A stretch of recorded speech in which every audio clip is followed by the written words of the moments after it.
नौकरानी एक घर के लिए कितनी जरूरी होती है, आइए देखते हैं। अरे बहू, ये देख, सारा साबुन बर्तन में रह गया। ये नौकरानी कोई काम नहीं करती, गंदा काम करके चली जाती है और ढेर सारा पैसा ले जाती है। अरे मम्मी जी, उसने तो साफ किया ही था। मेरे ही हाथ से इस ग्लास में सर्फ गिर गया था। अरे बस कर झूठी, उसे बचाने के लिए सारी जुगत लगा ले, लेकिन मैं तो इसे निकाल कर ही रहूंगी। हमारे जमाने में ना कोई नौकरानी थी और ना ही ये चिकने बर्तन। चूल्हे के जले बर्तनों को राख रगड़ कर साफ किया करती थी मैं। अरे माँ जी, मैं कहाँ बचा रही हूँ उसे। और वैसे भी आजकल नौकरानी जरूरत नहीं, स्टेटस सिंबल बन गया है। अब आप बताओ, मैं मुन्ना को नीचे घुमाने ले जाऊं तो लोगों से क्या बोलूं? झाड़ू पोछा खुद लगा रही हूँ। लोग सीधा यही पूछते हैं कि कौन सी नौकरानी काम कर रही है तेरे घर पर।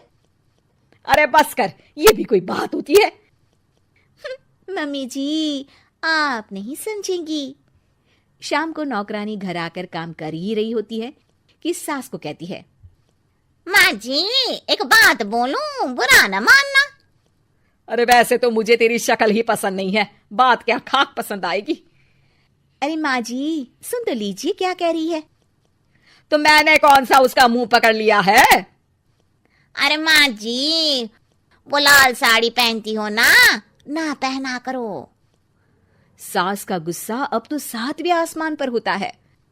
अरे वाह जी वाह, क्यों ना पहना करूं? और तू होती कौन है ये बताने वाली कि मैं क्या पहनूं क्या ना पहनूं? अरे माँ जी, पूरी बात तो सुन लो, वो बोलना क्या चाह रही है। अरे बुरा न मानो आंटी जी। अरे कौन आंटी? अपनी उम्र देखी है तूने? 2-4 साल ही छोटी होगी मुझसे और मुझे आंटी बोल रही है। बहू सर पर हाथ रख लेती है। अरे अच्छी खासी उम्र दराज हो और आंटी ना बोलूं? मैं तुम्हारी बहू से भी 4 साल छोटी हूं। क्यों दीदी? बोलती भी क्या, एक तरफ सास यानी पति की माँ, तो दूसरी तरफ नौकरानी जिसके बिना घर का काम नहीं चल सकता। वो दरअसल माँ जी की शादी में बहुत जल्दी हो गई थी ना। अच्छा ये झगड़ा छोड़ो, ये बताओ तुम माँ जी को लाल साड़ी पहनने से क्यों मना कर रही हो? वो ना, इनकी उम्र की सारी औरतें सोसाइटी में इनके लिए बात करती हैं कि तुम्हारी सास बुढ़ी घोड़ी लाल लगाम है।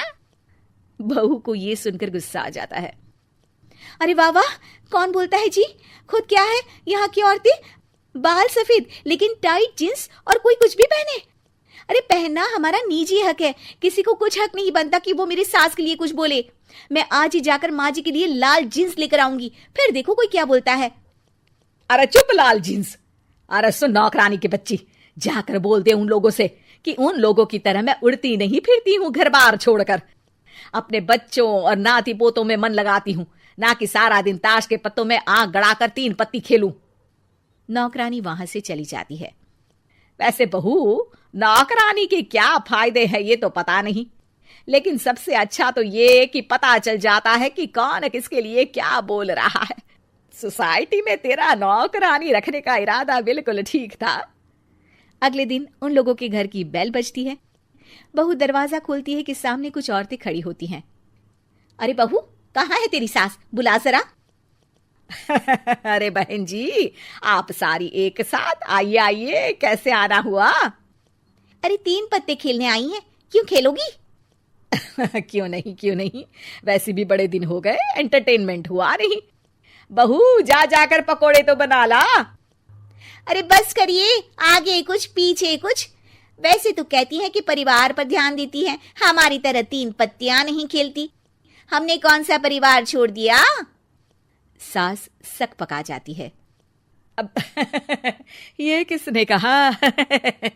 मैं तो कहती हूँ कि मैं भी थोड़ा बाहर निकलूं। आपने ही तो कमला नौकरानी से ये सारी बात की थी। सास और बहू को अब सारी कहानी समझ आ जाती है कि सोसाइटी की औरतें क्यों भड़क रही हैं। माफ करिए आंटी, मैं छोटी हूँ, लेकिन फिर भी पहले तो आप लोगों ने माँ की लाल साड़ी का मजाक उड़ाया था ना। हाँ उड़ाया था, लेकिन उससे पहले तो तुम लोगों ने हमारी जीन्स के बारे में बात की थी। अरे क्यों ना पहने हम जीन्स, तुम्हारे पैसों की थोड़ी ना है। सास और बहू सर पकड़कर बैठ जाती है। देखा बहू, ये खेल कर गई तेरी नौकरानी। यहाँ की बात वहां तो वहां की बात यहाँ। दोनों किसी तरह औरतों को समझा बुझाकर घर भेजती है और कसम खाती है कि नौकरानी को नौकरानी ही रहने देंगी।